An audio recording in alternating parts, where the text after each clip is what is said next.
Okay, we're going to begin with William Wordsworth's I Wandered Lonely as a Cloud. One of the first things you may notice about this is the way that it's listed.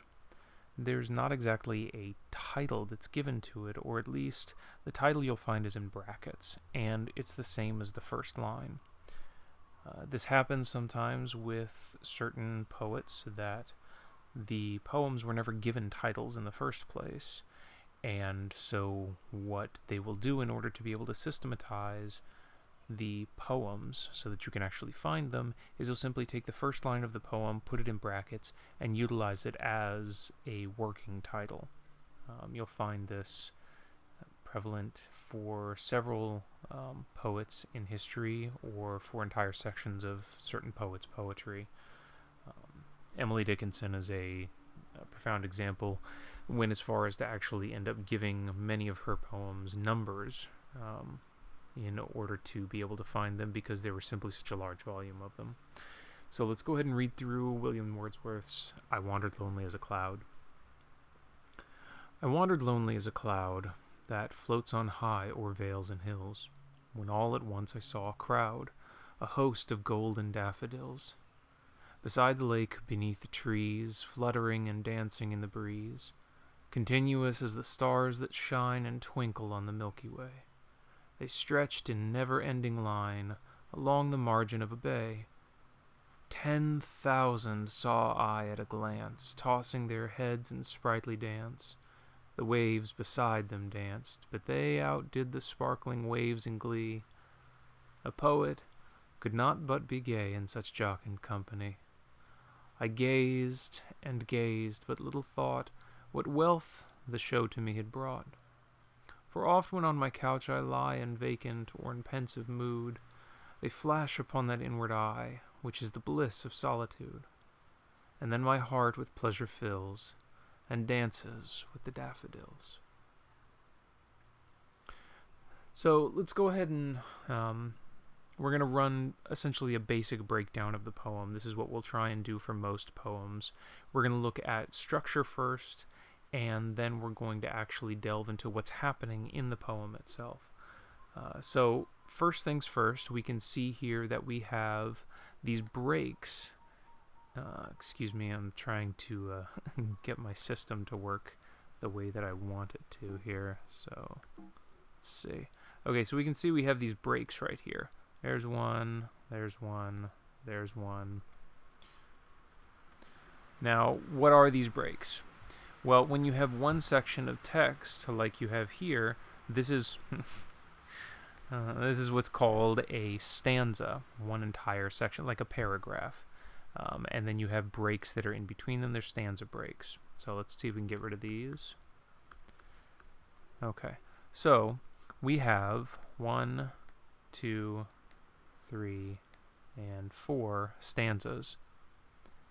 Now let's go through and let's see how many lines we have. We have 1, 2, 2, 3, 4, 5, 6. Let's check the next one. 1, 2, 3, 4, 5, and 6. And let's go ahead and get rid of all of those. And on and on and on, all the way down through the entire poem. We have 4 stanzas of 6 lines each. So 4 stanzas, 6 lines. 4 stanzas of 6 lines each. Now, some other things that you may notice in this particular poem is that you have these little indentations right here and right here, which are copied all the way down throughout the entire poem. Now, that's interesting. It helps to provide more continuity to the structure, and there may be functionality behind it, but we're not really going to delve into that right now, so let's get rid of those. But important things to notice are how many stanzas you have, how many lines are in each stanza. Now, if you look at this, there's actually one step further that you can go with the structure of this. So the structure that you're looking at right here is what's actually called form. So there's a form to the poem. But if you go one step further, you can actually count the number of syllables that are present in each of the lines themselves. So let's count. We have I wandered lonely as a cloud. How many does that give us? It gives us 8, right? Let's count the next one. That floats on high o'er vales and hills. Interesting. There's another 8.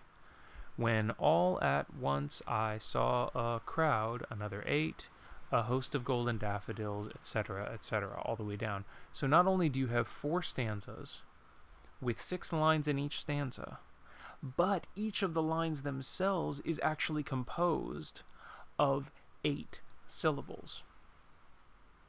I hope you can start to see how complicated the structure is already. Now, and on top of that, there is actually a cadence, a rhythm to the text itself. In the way that the syllables are actually formed. In the English language, there's what's called a stressed and unstressed syllable.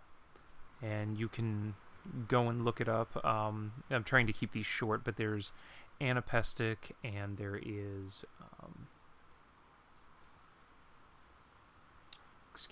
there is...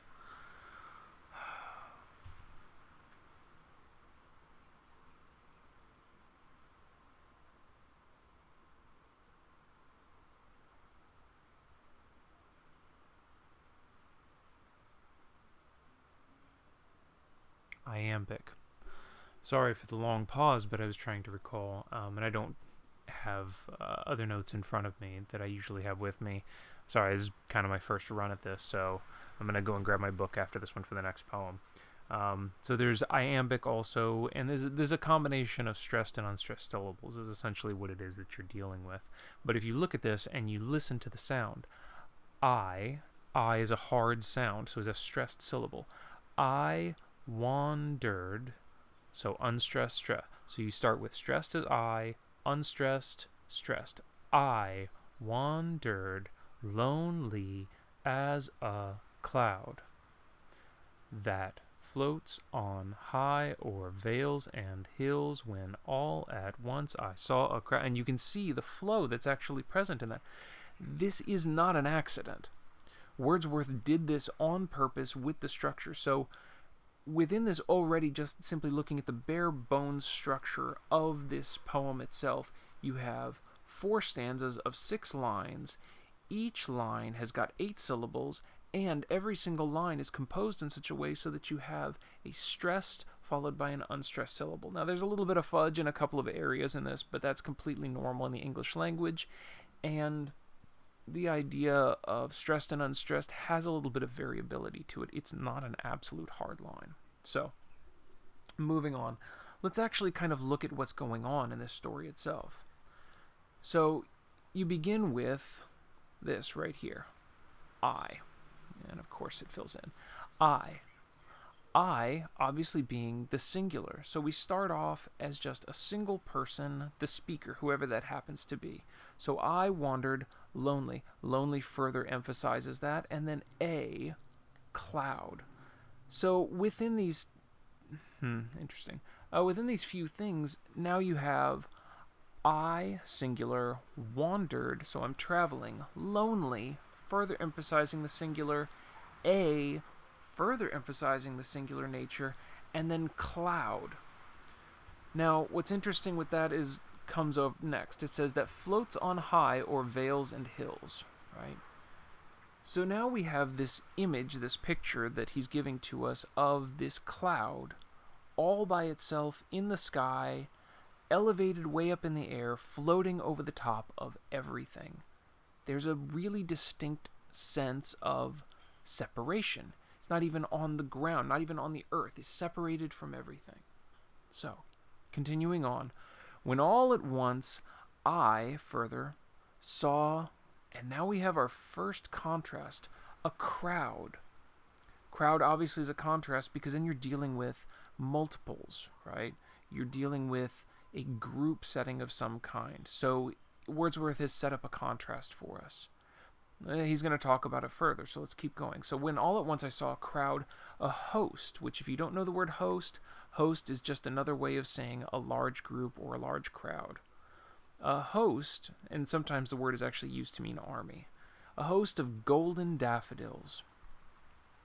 So now we have this huge number of flowers. Where is it? Beside the lake, beneath the trees, fluttering and dancing in the breeze. One of the other things that I didn't mention structurally, which I hope you caught on to right there, is what's called a rhyme scheme. This poem has got a rhyme scheme. You have the word cloud, crowd, hills, daffodils, trees, and breeze. So the way that this kind of a rhyme scheme is annotated, and we'll go ahead and erase a bunch of this stuff if I can. Okay, the way that this rhyme scheme is annotated is as A. I'm not sure if that's going to let me do it. Oh, B, A, B, because they're the same end rhymes, right? Hills, daffodils, cloud, crowd. So A, B, C, C.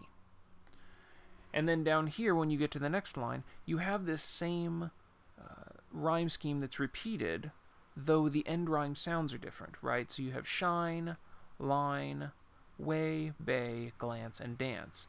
The structure is the same, but the words have changed, the rhyme sounds themselves.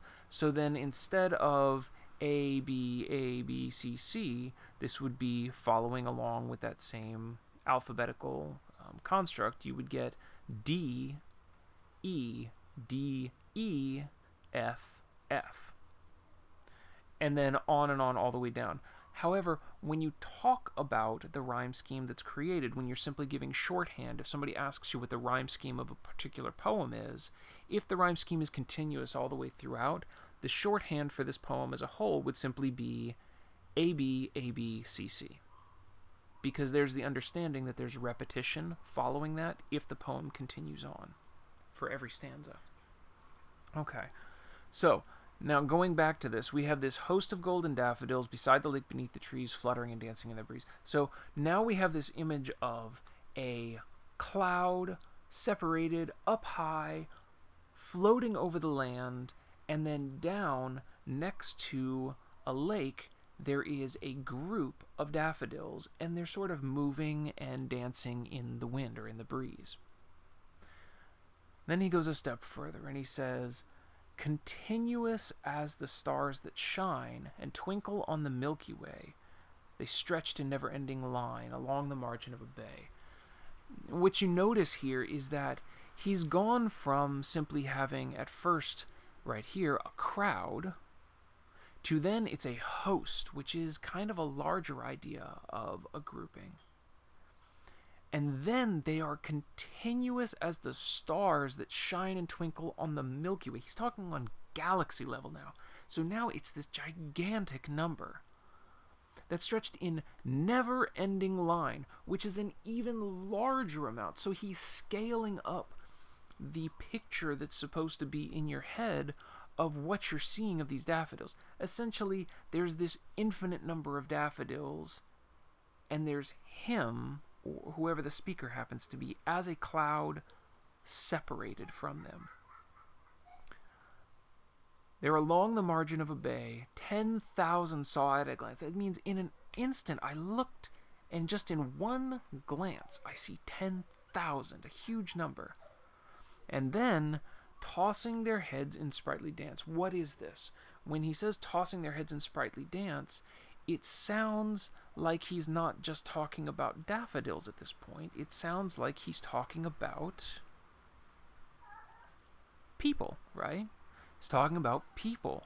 This is a specific kind of literary technique called personification. Personification. Okay. So the waves, here we can actually, let's see if I can get this back. So we'll keep that there, and see if we can draw a line. Personification. So then he continues, the waves beside them danced, this also is a kind of personification, right? He's saying that the waves are dancing too, but they being the daffodils, outdid the sparkling waves in glee. More personification here with glee. Glee is an emotion, it's felt by people. A poet, we're talking about our author, right? Whoever it happens, or our speaker. It's not necessarily supposed to be the author in poetry. Could not but be gay, which is just an old word for happiness. So could not but be gay, could not but be happy in such a jocund company. Jocund, another word for happy. So the poet couldn't help but be happy around a company that's so happy, a group that's so happy. Now, back to, as with a poet, we have this return back to the idea of singular. I gazed and gazed, but little thought what wealth the show to me had brought. So again, it's a show to him. He's not a part of it. He's separate from it. Continuing, for often when on my couch I lie, back to the singular by himself, he's on his couch, in vacant or in pensive mood, they flash upon that inward eye, which is the bliss of solitude. Inward eye is this idea of seeing inside your mind. It's your imagination, right? So in my imagination, in my memories, I see them again. And it's the bliss of solitude. So when you're alone, it's your imagination that is able to give you joy and bliss and happiness, right? It says, and then my heart with pleasure fills and dances with the daffodils. Now this ending, as I've talked to you before, endings are really important for writers, right? And we're seeing, of course, we're seeing something here in this ending that's really interesting. He's doing something that he didn't do before. He is finally dancing with the daffodils. There is this idea that he's finally joining the company. But what's interesting about the idea of joining the company is he's doing it in his mind, in his imagination. Right? Throughout the entire thing, there has been this sense, sorry, it's a little windy here, there's been this sense of being separate and alone and apart from everything. This poem is essentially him talking about having this sense of separation from humanity, for all intents and purposes. That's what the daffodils are a representative of. They are a metaphor for humanity in general. And the cloud is this metaphor for someone who is separated from humanity, split apart from them. He's a poet. He gets things out of it, so he's benefiting from simply seeing them, watching them. It gives him a sense of belonging, or at least purpose, by seeing all the rest of them, but throughout the entire thing he feels as though he can never be a part of it.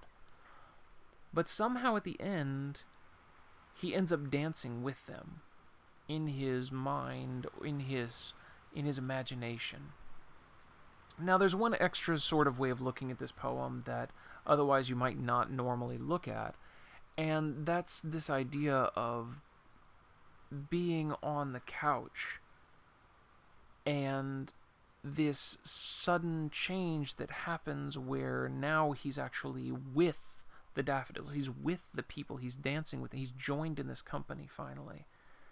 Now, one of the times, and this is a little bit of a stretch, but it's plausible, one of the most common times that someone would be essentially laid out on a couch, not moving, not going places, separated, is possibly if they're sick, and even more possibly if they happen to be dying. And so what we could be seeing here at the very end is this idea that when life finally comes to a close, that there is a joining that happens for this speaker, which for the entirety of his life he never gets to experience, though he longs for. He always feels a sense of separation, but finally achieves coming together. So I hope you enjoyed this poem, and I'll see you on the next one.